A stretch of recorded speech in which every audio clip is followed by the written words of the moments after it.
Hey, what's up guys, 𝐋𝐢𝐤𝐤 here, and welcome to episode 7 of Scaling to Glory. Yes, we are finally back after I took a little break over the weekend. I've been working on some graphics mainly for streaming, which in case you didn't know, I've not streamed yet on Twitch. Be sure to follow me though, link is in the description down below. I will be giving away some copies of FIFA 22 to you lot as well, in case you haven't gotten the game already. So make sure to follow me on there. As I said, link is in the description and down below.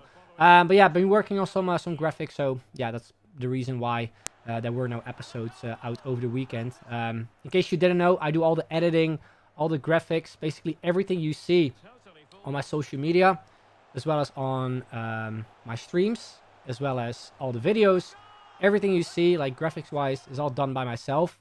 There are a lot of other YouTubers who, you know, like hire graphic guys for that, but I really like working on it, so for me it takes a little bit longer, and it could sometimes mean that there would be no video on a specific day, but I'll try to keep it as consistent as possible, really. But yeah, I just want to let you guys know that you know, it sometimes can happen, and yeah, that's something I apologize for, but you know, I try to do it my best as possible, really. But anyway, in the background you can see some cool goals. This was a really nice one, actually. Again, some Rivals gameplay. I think at that moment of time we were in Division 5 and we were on our way to Division 4, and that's basically what I was kind of aiming for. We once again, of course, had to play those minimum 7 games in order to get our rewards secured, or at least win 7, that is. And yeah, that's what I was trying to do. Of course, try to score some cool goals as well with the usual team, the likes of Memphis, 𝐋𝐢𝐤𝐤𝐞, João Felix and stuff. And yeah, I had a really good time with this team once again. I can't stress it enough. All of these players have been looking amazing so far in, I think, the highlights that I've been able to show to you guys. And as you do know, we ended off the last episode with me talking about me potentially picking up the likes of One to Watch 𝐋𝐢𝐤𝐤𝐞 and also the One to Watch Memphis Depay, which I'm definitely going to do. So keep your eyes peeled for that. We've also got a new squad coming up very soon. We got playoffs as well for Weekend League, as well as Weekend League highlights, which I think should be all covered in the next episode. This one is just action-packed with a lot of other stuff as well. And yeah, for the next episode, it's just full-on Weekend League and also a little bit of a new team. So keep your eyes peeled for that. But yeah, all the Rivals games that I had played and, you know, were highlight-worthy were shown to you guys, scored some decent goals. And after that, I decided to kind of prepare myself for the Silver launch. Last year, the Silver launch got introduced in FIFA 21. And it was by far my most favorite game mode in the game. Mainly because it was just kind of laid back. You were able to skill with so many, you know, unknown players, which for me anyway, you know, made some great memories, especially the likes of 𝐋𝐢𝐤𝐤𝐞, who you all know is like a kind of star for Danny Aarons as well. But for me personally, I picked up a jersey of him as well. You know, one of those players. He is unfortunately a gold this year, so he won't feature in this Silver launch. But yeah, hopefully this year there's going to be some more players just like we had with 𝐋𝐢𝐤𝐤𝐞, and also I remember the Ecuadorian Rojas, who I really loved playing with. So I decided to make my my Silver launch team. This was, I think, a week before the actual Silver launch opened again. I will feature that in a different episode as well, which I actually still need to play for, and it actually expires tomorrow.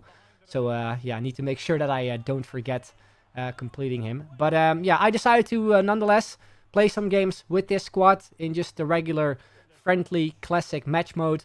The reason for that was simply because there was an objective, which I had mentioned as well a few episodes ago, where you had to win 15 games with a silver team. And that would grant you a 50k pack, alongside a couple of other gold packs as well, I believe. You could do this against a friend, which I did with the bronze team. But for the silver team, I felt like, you know, playing a couple games with this squad just to see how all the players played like. There are some absolute gems in this team, including Hernani. You could have already seen a fair few goals with him. Some absolute bangers. But this man, Modou Barrow, I think this guy is going to be the next big thing when it comes to all the silver players. He just reminds me of 𝐋𝐢𝐤𝐤𝐞 so much. 5-star skills, 2-star weak foot. The same for Hernani, by the way. But yeah, these games were obviously played, as I said, before the silver launch.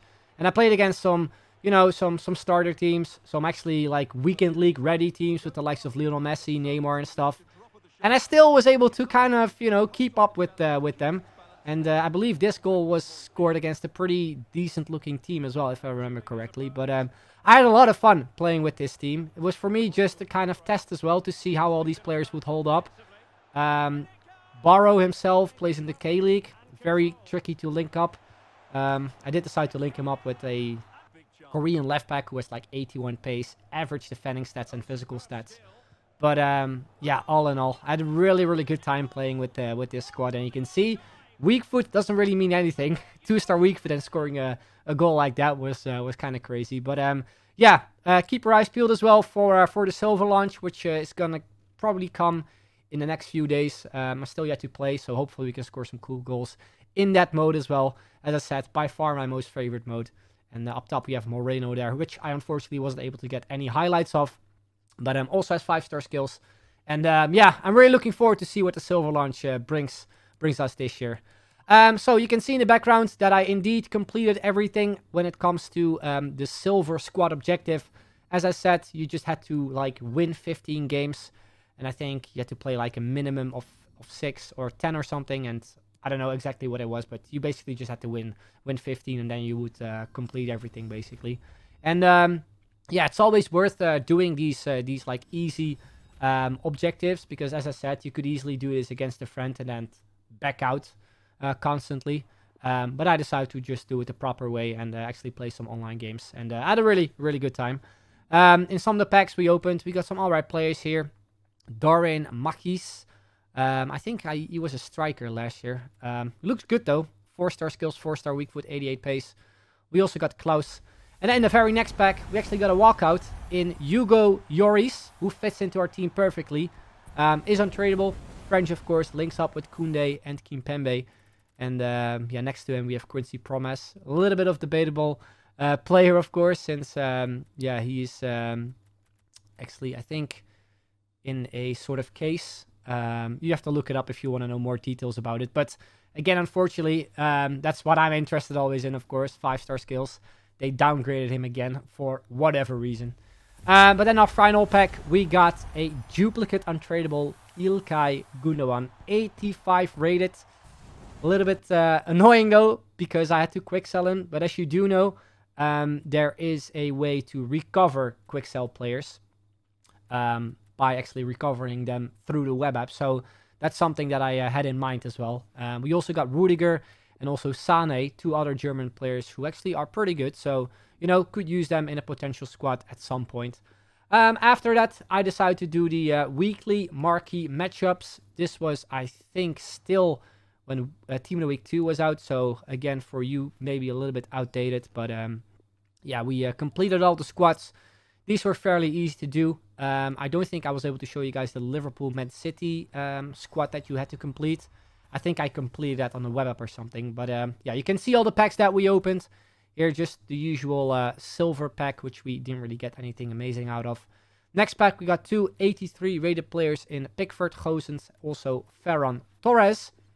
Decent in terms of rating. Next pack, we got Chucky Lozano, which at the time I thought would maybe go for something.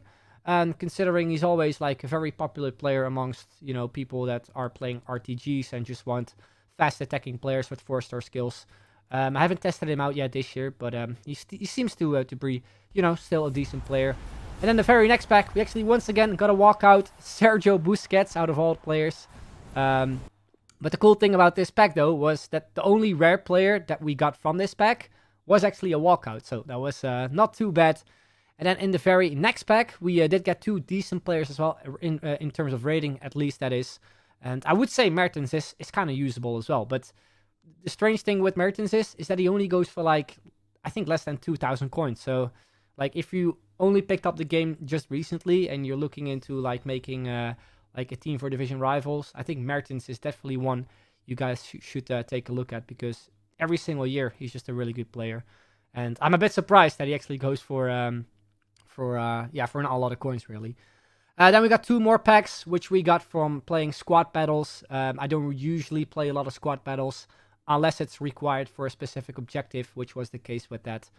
And then after that, I took a look at some of the SBCs which got released at the time, including Andre Silva as well as Anderson Talisca, who, as you do know, now got an upgrade. And at the time, I wasn't really sure yet if I wanted to complete him. What I did complete, though, was the Alaba to Real Madrid objective, or SBC rather. And these are like once to watch themed SBCs, which I think they released or release still daily. These are always kind of worth it, I think, but this one was kind of bad. Not that amazing pack, unfortunately. After that, we took a look at some of the objectives that got released during the Once to Watch promo, including Camavinga, as well as Justin Kluivert, which you had to do in squad battles. Yeah, really boring, but you know, it was necessary if you wanted to complete him. So I decided to play the friendly mode, the new allegiance, which you had to play in order to complete Camavinga. And I can tell you one thing, this game mode was really, really sweaty. You can expect it, of course, when it's locked to a objective player. I still, you know, had such a bit of a good time. Scored some alright goals with this squad. Just our main team was actually good enough when it came to all the requirements you needed to have for the Camavinga objective. But this was so sweaty, and it kind of irritated me at some point as well, because you had to score, I think, 5 goals from crosses. And crosses are not my way of scoring, as you do know. It was just really, really frustrating at times. I remember, you know, being able to complete the usual objectives where you had to score, where you had to win a couple of games. You know, it was fairly easy to do that, but the crossing one, as I said, was just really annoying me, and yeah, it was frustrating at times. So yeah, that was not my favorite thing to do. You can see though from some of the highlights, we scored some decent goals with the team. I also decided to include some loan players, the likes of Marcus Rashford, which we got as our very first loan player when we started our ultimate team.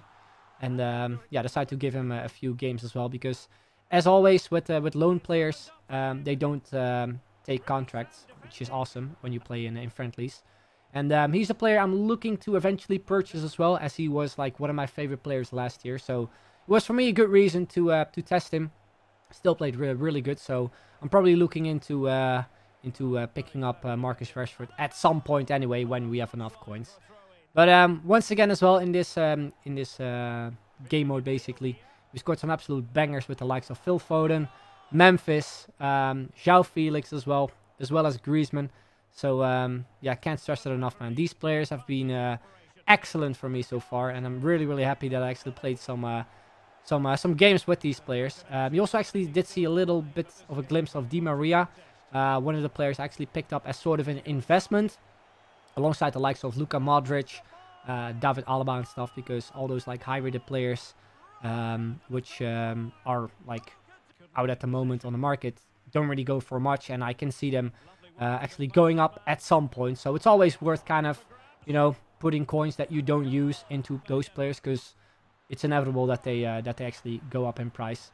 But yeah, towards the kind of end of the highlights, you would see me try to like put some crosses in, because it was just so annoying. None of my crosses would like actually work well and stuff. Luckily enough though, towards like one of the very last games that I had played, I came up against a guy who actually would help me in regards to getting those crosses done, which was amazing. So so props to him. Big thank you to him. I sent him a message during the match as well, thanking him. And we finally completed Camavinga. Big talent in real life, of course. Plays for Real Madrid, so I could definitely see him getting that that +1 upgrade, which Once to Watchers now get if the team actually wins 5 games out of the next 10 games, if I say that right. And yeah, I think he scored on his debut as well, so, you know, could maybe get an inform by himself as well. Now from the packs that we got from the Boulaya objective, we got an ex-skiller as well in Boulaya, was a silver last year. We also got a decent centre-back here in Lucas Verissimo. I think one of the final packs we got weren't that amazing. We got Pulisic and also Boateng, which was a duplicate untradeable, so we quick sold that one. And after that, we decided to play some squad battles. Grind, one of the most boring game modes in the game. And yeah, it would give us a Justin Kluivert objective. It wasn't really a player I was, you know, really keen on doing. The only reason why I would complete him simply was because he's Dutch. And I was kind of looking at like making a team with just wants to watches, all Dutch players and stuff. Like I don't really think he's gonna get an upgrade this year. As I'm probably wrong, but I don't think he plays a lot for Nice and plays that amazing. But I could be totally wrong. Yeah, decided to complete it nonetheless. And with that, of course, we also unlocked some packs, where we once again got another duplicate untradeable in Rudiger. If we got him as a tradable, he definitely would be a nice player to get, because I think at the time he went for like 13,000 coins. But unfortunately had to quick sell him, and, you know, probably would put him into an SBC soon. Then we also got a loan wants to watch, 𝐷𝐻𝐻𝐿 Upamecano. I opened this when Team 1 of the wants to watches were in packs. And speaking of Team 1, we would actually pack a wants to watch in our very next pack, which we got from just basically playing games and completing objectives.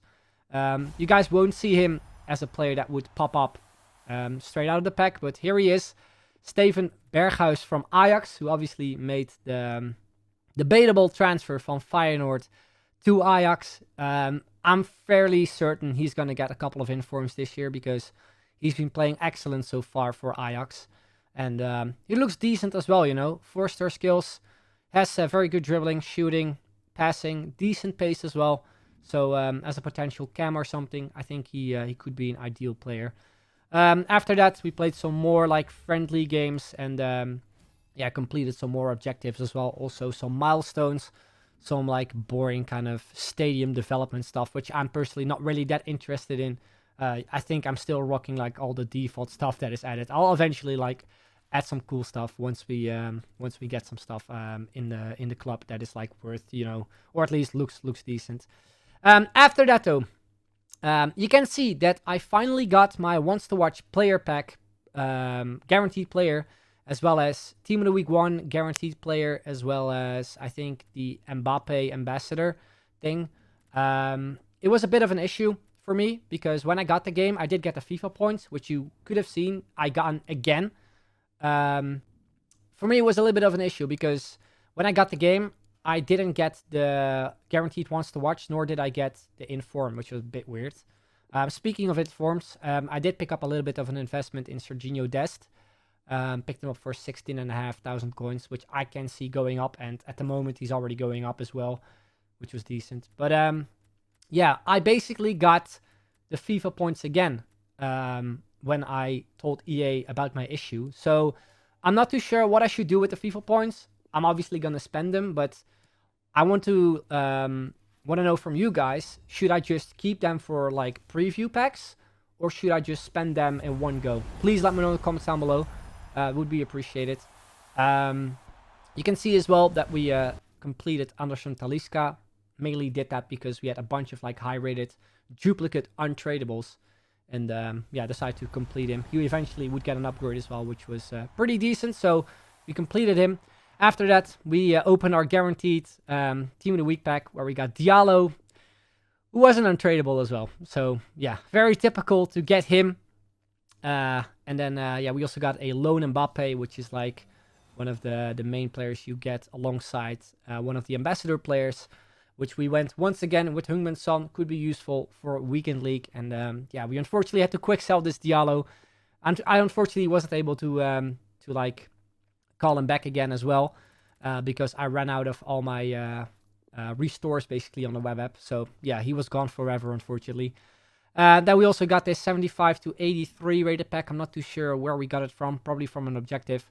And then we also had the guaranteed wants to watch player pack. And as you do know, this one got released really early. A lot of people opened this without the wants to watch actually in pack, so a lot of people got a regular player. But yeah, I got mine when I think Team 1 was about to go out of packs. But I still opened because I was hoping to get Ronaldo. But I, of course, got Saúl Ñíguez from Chelsea. Good player in real life. Not too sure about FIFA.